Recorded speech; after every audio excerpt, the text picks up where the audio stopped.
कुणाचे नाही भीती रे, तू सारथी रे देवा तुझा पाठी राखा, पाहता लोचनी विघ्न हरेच्या क्षणा, देवा तुझ्या लेकराला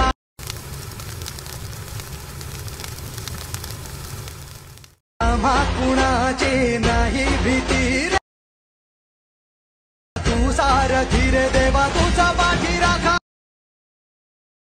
पाहता लोचनी विघ्न हरेच्या क्षणा, देवा तुझ्या लेकराला. आत्ता जर तुम्ही फ्रीमध्ये व्हिडिओ पाहिला तो क्रिएट करा, अगदी सोपा आहे. सर्व लिंक तुम्हाला पण व्हिडिओमध्ये सांगितलेलं आहे. चॅनलवरती कोणी नवीन आलं असेल तर चॅनलला सबस्क्राईब करून ठेवा. आता तुम्हाला काय करायचं, व्हिडिओ क्रिएट करण्यासाठी कॅपकट तुम्हाला इथे ओपन करायचं आहे. कॅपकट ते ओपन केल्यानंतर सिम्पली ते न्यू प्रोजेक्टचं ऑप्शन आहे त्यावरती क्लिक करायचं. तुमचा फोटो सिलेक्ट करून इथून ॲड करायचा आहे. फोटो ॲड केल्यानंतर खाली इथे एक रेशोज ऑप्शन त्यावरती क्लिक करायचं. 9.6चा बॉक्स सिलेक्ट करून बरोबर चिन्हावरती क्लिक करायचं आहे. त्याच्यानंतर ह्याच फोटोवरती क्लिक करून स्क्रीनवर इथून हा फोटो सेट करून घ्यायचा आहे जर नसेल बसला तर. त्याच्यानंतर इथं माहिती ऑडिओचं ऑप्शन आहे खाली त्यावरती क्लिक करायचं आहे. त्याच्यानंतर फर्स्टला एक्स्ट्रॅक्ट ऑडिओचं ऑप्शन आहे त्यावरती क्लिक करायचं आहे. आपण तुम्हाला एक व्हिडिओ दिल मटेरियलमध्ये देतो, तुम्हाला ते सिलेक्ट करायचं, इथून ॲड करायचं आहे. इथून ॲड केल्यानंतर इथून आपलं सॉन्ग इथून ॲड होऊन जाईल. सॉन्ग ॲड झाल्यानंतर आता आपल्याला काय करायचं, ह्याच्या फोटोची लेंथ आहे आपल्या सिम्पली इथपर्यंत आणायची. करेक्ट आपल्या 6 सेकंदाच्या थोडं पुढं आणायचं आहे, म्हणजे 6 सेकंद 6 जिथे लिहिले ना टाईम लाईनीला तिथपर्यंत आणायचं ह्या फोटोची लेंथ. त्यानंतर इथे प्लस चिन्हावरती क्लिक करायचं आहे आणि तुम्हाला हा जो आपण व्हिडिओ दिला आहे मटेरियलमध्ये तो तुम्हाला इथून ॲड करायचा अशा प्रकारे.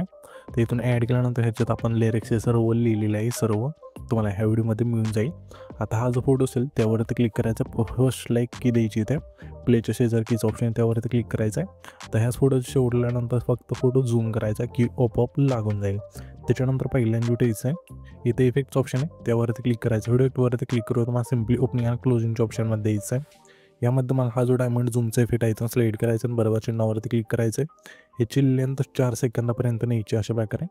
त्याच्यानंतर पुन्हा पहिल्यांदा उठायचं आहे, व्हिडिओ इफेक्टवरती क्लिक करू तुम्हाला सिम्पली आता तुम्हाला सिम्पली रेट्रोच्या ऑप्शनमध्ये द्यायचं आहे. यामध्ये त्यानंतर तुम्हाला इफेक्ट मिळून जाईल, सिम्पली तो सिलेक्ट करायचा फ्लॅशिंगचा हा जो व्हिडिओ आहे तो सिलेक्ट केल्यानंतर ह्याची लेंथ पहिला जो फोटो आहे तेवढपर्यंत न्यायची. त्याच्यानंतर पुन्हा पहिल्यांदा उठायचं आहे, व्हिडिओ इफेक्टवरती क्लिक करून तुम्हाला सिम्पली लाईट इफेक्टच्या ऑप्शनमध्ये द्यायचं आहे. यामध्ये तुम्हाला हा जो पिंक ब्लिंक्स इफेक्ट आहे तो सिलेक्ट करायचा आणि बरोबर चिन्हावरती क्लिक करायची. लेंथ जेवढा आपला हा पहिला फोटो तेवढी ठेवायची. त्याच्यानंतर हा जो व्हिडिओ असेल तर आपला क्रिएट होऊन जाईल. तर हा जो पण व्हिडिओ क्रिएट केला आहे तो सेव्ह करण्यासाठी वरतीचा एक्सपोर्टचा ऑप्शन आहे, सिम्पली त्यावरती क्लिक करायचा. इथून तुमचा व्हिडिओ अशा वेळी इथून एक्सपोर्ट होऊन जाईल.